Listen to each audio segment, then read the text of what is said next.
Today we are reading There's No Such Thing as a Dragon. Story and pictures by Jack Kent. Read by Patricia M. Krause. Billy Bixby was rather surprised when he woke up one morning and found a dragon in his room. It was a small dragon, about the size of a kitten. The dragon wagged its tail happily when Billy patted its head. Billy went downstairs to tell his mother. "There's no such thing as a dragon," said Billy's mother, and she said it like she meant it. Billy went back to his room and began to dress. The dragon came close to Billy and wagged its tail. But Billy didn't pat it.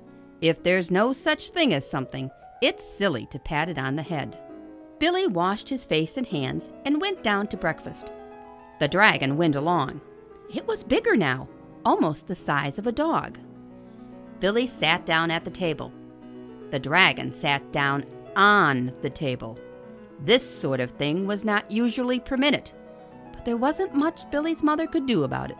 She had already said there was no such thing as a dragon, and if there's no such thing, you can't tell it to get down off the table. Mother made some pancakes for Billy, but the dragon ate them all. Mother made some more, but the dragon ate those too. Mother kept making pancakes until she ran out of batter. Billy only got one of them, but he said that's all he really wanted anyway. Billy went upstairs to brush his teeth. Mother started clearing the table. The dragon, who was quite as big as Mother by this time, made himself comfortable on the hall rug and went to sleep. By the time Billy came back downstairs, the dragon had grown so much he filled the hall. Billy had to go around by way of the living room to get where his mother was. "I didn't know dragons grew so fast," said Billy. "There's no such thing as a dragon," said Mother firmly. Cleaning the downstairs took Mother all morning.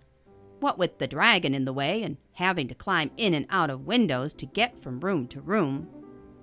By noon, the dragon filled the house. Its head hung out the front door. Its tail hung out the back door.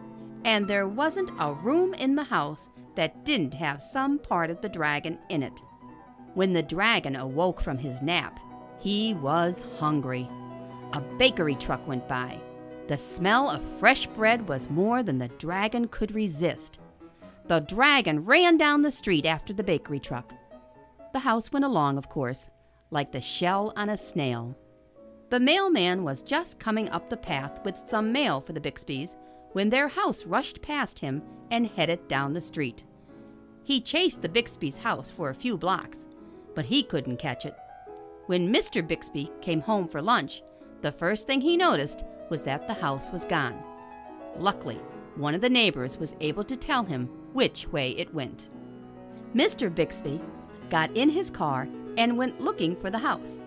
He studied all the houses as he drove along. Finally, he saw one that looked familiar. Billy and Mrs. Bixby were waving from an upstairs window.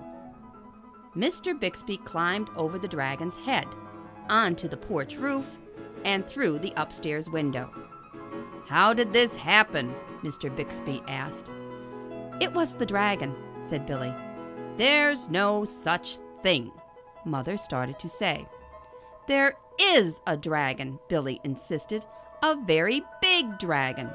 And Billy patted the dragon on the head. The dragon wagged its tail happily.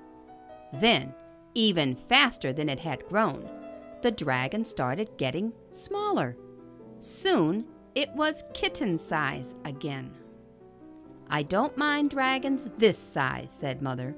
"Why did it have to grow so big?" "I'm not sure," said Billy, "but I think it just wanted to be noticed."